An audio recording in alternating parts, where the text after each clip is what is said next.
Local যারা আছে পাপিয়া হালদার থেকে আরম্ভ করে ওর নামটা কি সুব্রত মণ্ডল, এরা সকলে কিন্তু খুব আপ্রাণ চেষ্টা করছে আমাদের এই সংগঠনটাকে আরও মজবুত করার জন্য।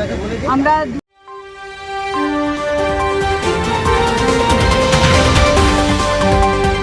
তাদেরকে সম্মান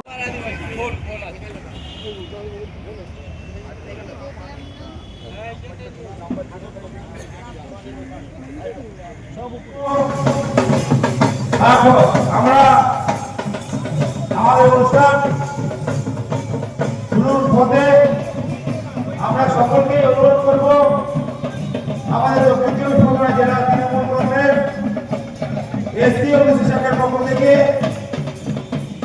আমাদের জেলা সভাপতি মাহমুদ হাসান মহাশয়ের পক্ষ থেকে আপনাদেরকে অনেক অনেক ধন্যবাদ জানাই। আপনারা দেখছেন যেভাবে বেছে বেছে আমাদের তপশালী উপজাতি মানুষদের উপরে এই বিজেপি সরকার বিভিন্নভাবে অত্যাচার করছে, তার জন্য দক্ষিণ সামনে চলে আসুন। সবাইকে নিয়ে চলে আয়, সবাইকে এখানে ভিতরে দিয়ে চলে আয়। আপনারা যা দাঁড়িয়ে আছেন চেয়ারে বসে যান, একটু চেয়ারে বসে যান, চেয়ারগুলো ফাঁকা আছে, চেয়ারে একটু বসে যান। এদিকটা চলে আসুন, এদিকটা চলে আসুন, এদিকটা চলে আসুন।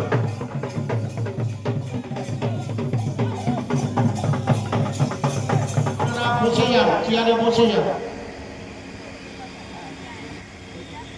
এখন আমরা এখানে উপস্থিত আছেন আমাদের বারুইপুর সাব ডিভিশনের চেয়ারম্যান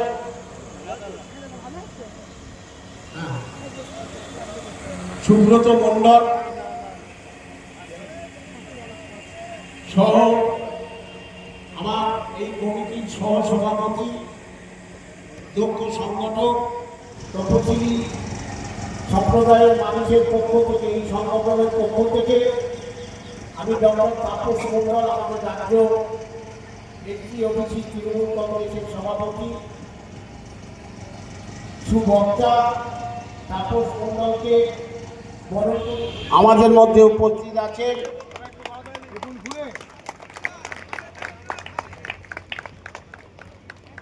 আমাদের প্রিয় সাংসদ, যখন ডাকি তখন পাই। আমাদের মধ্যে উপস্থিত আছেন প্রদীপ বাস্পট, আমাদের হরিজন সমাজের চেয়ারম্যান। প্রদীপ বাস্পটকে আমি সুশান্ত দাকে মঞ্চে আসার জন্য আহ্বান। আমাদের পঞ্চায়েত সদস্যরা উপস্থিত আছেন এবং আমাদের সকল সদস্যদের সভাপতি মগরাট পশ্চিমের আমরা আমাদের মূল অনুষ্ঠানে আমরা যাব। প্রথমেই আমরা আমাদের আছেন তাদের সকলকে, তারা আজকের সভার যে আহ্বায়ক তাকে সম্মান দিয়ে আপনারা যে বিভিন্ন প্রান্ত থেকে এসেছেন, তার জন্য আপনাদের সকলকে আমি কৃতজ্ঞতা জানাই। আর যারা মাইকের মাধ্যমে আমাদের বক্তব্য শুনছেন, আমার কণ্ঠস্বর শুনছেন, তাদের প্রত্যেককে আমি কৃতজ্ঞতা জানাবো যে আমাদের কথা আপনারা একটু শুনবেন এবং শুনে মর্মের মধ্যে উপলব্ধি করবার চেষ্টা করবেন যে কেন আজকের এই সভা এবং এই সভায় কেন আমরা সকলে সম্মিলিত হয়েছি। আজকের সভায় যিনি উপস্থিত আছেন তিনি এই তপশিলি জাতির যে সংগঠন, শাখা সংগঠন, সেই শাখা সংগঠনের রাজ্যের যিনি সভাপতি, তিনি বিধানচন্দ্র কৃষি বিশ্ববিদ্যালয়ের অধ্যাপক। তিনি 2014 থেকে 2009 এই সময় লোকসভায় সাংসদ হিসাবে রানাঘাট থেকে নির্বাচিত হয়েছিলেন এবং আমি তার সাথে 5 বছর কাজ করার সুযোগ পেয়েছি। মমতা বন্দ্যোপাধ্যায় তাকে আশীর্বাদ করে এই তপশিলি জাতির জন্য, মানুষের জন্য যে সংগঠন, তার উপরে এই দায়িত্বভার চাপিয়ে দিয়েছেন এবং তিনি সেই দায়িত্বভার নিয়ে সকলকে সাথে নিয়ে এই সংগঠনটি পরিচালনা করার চেষ্টা করছেন এবং সুন্দরভাবে তার দায়িত্ব পালন করার চেষ্টা করছেন। ইতিপূর্বেই আপনারা জানেন যে রাজ্যসভার সাংসদ এবং ডায়মন্ড হারবার যাদবপুর সাংগঠনিক জেলা তৃণমূল কংগ্রেসের সভাপতি শুভাশিস চক্রবর্তী মহাশয় তার বক্তব্য রেখেছেন। এখানে উপস্থিত আছেন পাপিয়া মণ্ডল, না তো পাপিয়া তো হালদার, হ্যাঁ পাপিয়া হালদার কাউন্সিলর আছেন। এখানে প্রদীপ, আমি জানি না টাইটেলটা ঠিক লিখেছে, বাস্কর, আচ্ছা, কিন্তু এখানে বানান ভুল আছে। পিনাকি বিশ্বাস আছে, অনিরুদ্ধ হালদার আছে, সুব্রত মণ্ডল আছে, মধুমিতা মণ্ডল আছে। আজকের সভার সঞ্চালক তথা এই দক্ষিণ 24 পরগনা এবং ডায়মন্ড হারবার দুটোই দেখেন তো বাপানদা? হ্যাঁ, তাহলে সেই তপশিলি জাতির জন্য আমাদের যে সংগঠন তিনি দেখছেন এবং আজকের সভারও তিনি সঞ্চালনার কাজটি করছেন। যারা আজকে সভার আয়োজন করেছে, আমি তাদের আয়োজনকে খাটো না করেই আমার প্রথমেই একটা আবেদন, যাকে সামনে রেখে আমরা এই তপশিলি জাতির মানুষরা আজ সমাজে মাথা উঁচু করে দাঁড়াতে পারছি, যিনি না থাকলে আজ আমাদের না শিক্ষায় থাকতো অধিকার, না চাকরিতে থাকতো অধিকার, না আমরা জনপ্রতিনিধি হওয়ার অধিকার পেতাম, সেই ডক্টর বাবা সাহেব আম্বেদকরের একটা ছবি মঞ্চে আজ নেই, কিন্তু কালকে রাখবেন, এটা আমরা আশা করছি এবং আবেদনও করছি। এবং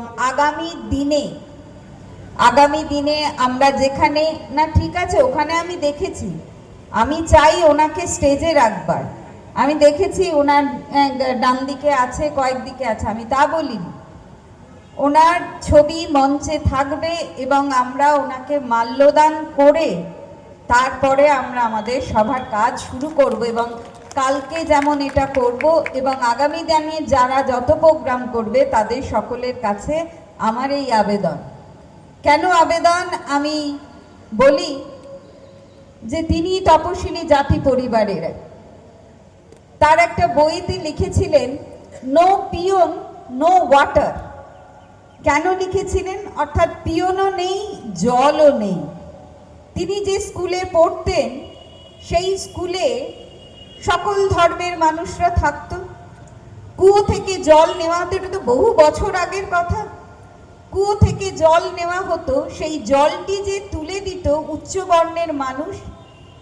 আর বাবা সাহেব আম্বেদকর তিনি যদি বাড়ি থেকে গ্লাস আনতেন তাহলে গ্লাসে ঢেলে দেওয়া হতো জলটি, আর যদি গ্লাস না নিয়ে আসতেন তাহলে কোষে করে, অর্থাৎ হাতে করে জলটি, যেমন আমরা রাস্তায় যখন কল থেকে খুলে জল খাই এরকম দু কোষ করে, সেরকম দুটি হাতকে একসাথে করে জলটা নিতে পারতেন। অর্থাৎ আনটাচেবিলিটি, অর্থাৎ অস্পৃশ্যতা, আমাদের ছোঁয়া।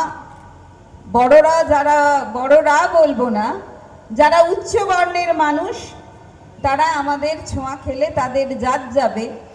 সেই কারণে বাবা সাহেবকে এটা সহ্য করতে হয়েছিল। এবং যেদিন পিয়ন আসতো না, এই কাজটি, জল দেওয়ার কাজটি করত স্কুলের পিয়ন, তিনি উচ্চ বর্ণের স্বভাবতই। যেদিন পিয়ন না আসতো সেদিন তার জল তেষ্টা পেলেও জল তিনি পান করতে পারতেন না। সেই জন্যই তার বইতে তিনি লিখেছেন, বইটির নাম হলো নো পিয়ন নো ওয়াটার। তাকে বাড়ি থেকে গানি ব্যাগ অর্থাৎ বস্তা নিয়ে আসতে হতো বসার জন্য, এবং তিনি তার নিজের যে বাড়ি থেকে যে আসনটি ধরেই নেওয়া যায় যে যাকে জল খেতে দেওয়ার অনুমতি ছিল না তাকে নিশ্চয়ই সকলের পাশে বসিয়ে মাস্টারমশাই শিক্ষাদান করতেন না, তাকে দরজার বাইরে, স্কুলের ক্লাসরুমের বাইরে বসেই শিক্ষা গ্রহণ করতে হতো। তিনি 32টি বিষয়ে তার ডিগ্রি অর্জন করেছেন। তিনি আমেরিকার কলম্বো বিশ্ববিদ্যালয় থেকে পিএইচডি নিয়েছেন তিনি লন্ডন স্কুল অফ ইকোনমিক্স থেকে তিনি তার ডিগ্রি নিয়ে এসেছেন। তিনি তার পড়াশোনার জন্য শিয়াজি গাইকোয়াড় III অর্থাৎ বড়োদার মহারাজ তাকে অর্থ দিয়েছিলেন সাহায্য, এবং সেই অর্থ সাহায্য নিয়ে তিনি বিদেশের এই বিখ্যাত স্কুলগুলোতে পড়াশুনো করেছেন। তিনি ভারতের রত্ন, ভারতবর্ষের সরকার তাকে ভারত রত্ন দিয়েছে, এবং তিনি জওহরলাল নেহেরু, যিনি আমাদের প্রথম প্রধানমন্ত্রী ভারত স্বাধীন হবার পরে, তিনি ল এবং জাস্টিস এই ডিপার্টমেন্টের মন্ত্রিত্ব গ্রহণ করেছিলেন। তিনি ভারতবর্ষ কোন পথে চলবে, অর্থাৎ কি আমার আইন হবে, কোন ধারা থাকলে আমরা ভারতবর্ষের সকল নাগরিককে সব দিক থেকে সুরক্ষিত রাখব, সেই যে সংবিধান, সেই সংবিধানের রচয়িতার তিনিই হলেন মূল কাণ্ডারি, তিনি হলেন ড্রাফটিং কমিটির চেয়ারম্যান ছিলেন, এবং তিনি সেই ড্রাফটিং কমিটির চেয়ারম্যান হিসাবে ভারতবর্ষের সংবিধানে আমাদের জন্য এই তপশিলি জাতির শিক্ষায় যাতে সংরক্ষণ থাকে, অর্থাৎ আমার আপনার স্কুলের ছেলেমেয়েরা যাতে ডাক্তারিতে চান্স পায়, যাতে ইঞ্জিনিয়ারিংয়ে চান্স পায়, যাতে Delhi IIT, Kanpur IIT, Mumbai IIT, Kharagpur IIT এই সমস্ত জায়গায় চান্স পেতে পারে, অর্থাৎ একটু কম নাম্বার পেলেও যাতে আমার আপনার ঘরের ছেলে মেয়ে পড়াশুনো করতে পারে, তার সুযোগ যদি কেউ করে দিতে পারে, কেউ করে দিয়ে থাকে, সুযোগ নয়, তিনি এটাকে স্বীকৃতি দিয়ে গেছেন সংবিধানে। শুধু বললে তো হবে না,